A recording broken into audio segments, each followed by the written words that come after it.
Welcome to the channel. Please note that all this information is for educational purposes and none of this constitutes investment advice. You should always perform your own due diligence, and if you are copy trading, you're an absolute moron and you deserve to lose all your money. So with that out of the way, today's stock is Quaker Chemical Corporation, ticker KWR, currently trading at $200. And first thing that we see when we look at the long-term chart of the last 3 years with the stock is that this is a company that has been kind of ranging in terms of the price, but not necessarily on the valuation. And there's some few things that have been happening around here. So if we start around early 2021, we can see that the stock traded at around 45 times next 12 months earnings, which is pretty rich. And that multiple fell gradually over the course of the next year, and is currently sitting at similar levels. So historically, if we go back in time, we are at a relatively low valuation for this stock at the moment. What could that be? Well, of course, we've seen that deceleration on the manufacturing activities throughout the world, and particularly for these guys, right? Their business model is about developing, producing, and marketing chemical specialty products. So the type of customers that they serve are heavy industrial and manufacturing applications in America, Europe, in Middle East, Africa, and APAC. So pretty global exposure in terms of the customer base. Now, why am I looking at this stock in the first place? Well, it's one of the few shortlisted candidates in this sector that you can see with sequential positive EPS growth over the next 3 years, right?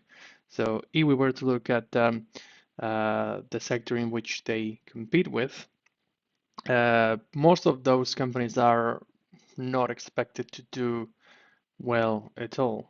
But these guys, well, they're not forecasting an amazing explosive growth, are expecting still to bring a return of 17 to 20% in terms of EPS growth. So that's one positive, one leader that can be taking place in the sector. There are only a few companies with forecasted growing revenues aside from them. And the reality is that they trade at a pretty interesting multiple considering the dynamics of this sector. So how does that compare to what we are at the moment? Well, as you probably know, we are still in an environment where the inflation question is not out of the way. So the interesting thing about this organization is that they are inflation agnostic because they have over 3,000 raw materials that they work with, and they're not necessarily expecting a directional move on that. Additionally, they're not expecting price increases in 2024.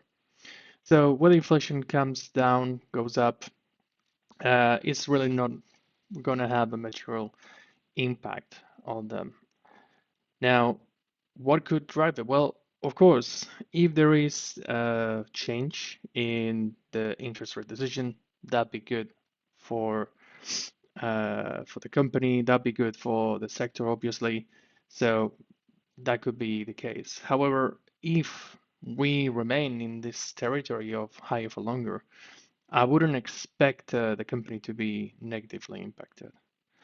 Now, moving on to what's been happening with the company itself, the last earnings, which was reported in November, the company mentioned that they are encouraged by demand in certain sectors like aerospace, automotive, and China. And the EV sector in China for them is pretty big. So by region, they expect in 2024 sequential improvement in APAC, led by China. And we have seen how, for example, the PMIs have been improving in China a little bit. Now, the problem is going to be Demand. Demand, they expect is going to remain at lower levels, especially in America, in EMEA. And that's not surprising. I think they have their diagnostic right on the photography of the economy. So we have seen, for example, the manufacturing PMI dropping, right, in most recent times. The European region is still quite subdued, although the European sentiment indicator is starting to turn. So I don't expect this company to, perform amazingly in the near term. It may take a little bit of time, but I do think that the expectations are reasonable. I do think that developed markets will remain sluggish for a little bit. But I also think that we could see a material improvement in those markets over the next 3 to 6 months. So we'll have to wait and see. And as those fundamentals start to turn, it would be a good time to enter this position. Now, the company will be reporting the last quarter of 2023 on the 21st of 2024, right? So that's just about 5 weeks from now. And the interesting thing is that the fourth quarter, they acknowledge has plenty of seasonality in the US and Europe.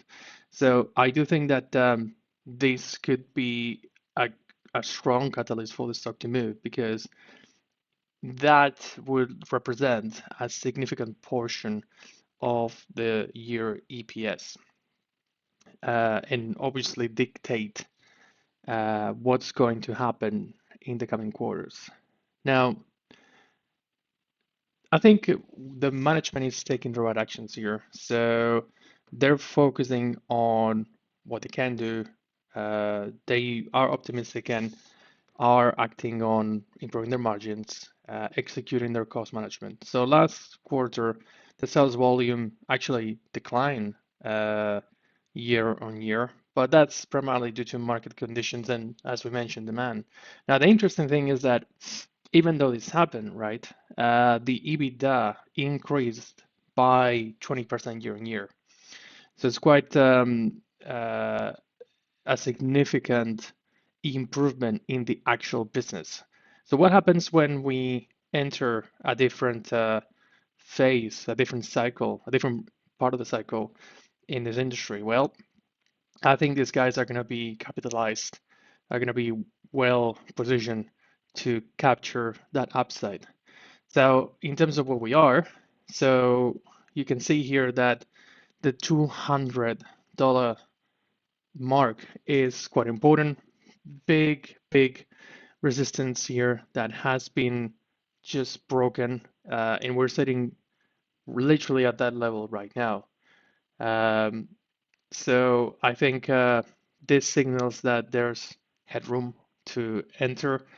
The price target that we could be looking at is probably somewhere between 230 up to 300 if we were to look this from a longer term perspective. So at the moment, I think there's not a bad uh, position to enter. Now with risks, debt of the company is 1/3 fixed, and the rates for the rest is variable. So if the rate cuts do not happen as the market is expecting, yes, that could be potentially a risk for the company. And of course, if some of these territories like Europe and the US worsen, that could also be a problem. But overall, the Wall Street analysts are looking at the company quite favorably, all with a hold or buy, with an average price target of $227. So that's a decent headroom from where we are. Options for this particular stock, quite liquid, so likely will be going up, going long the stock. So that's all for today. Hope you enjoyed it and see you soon.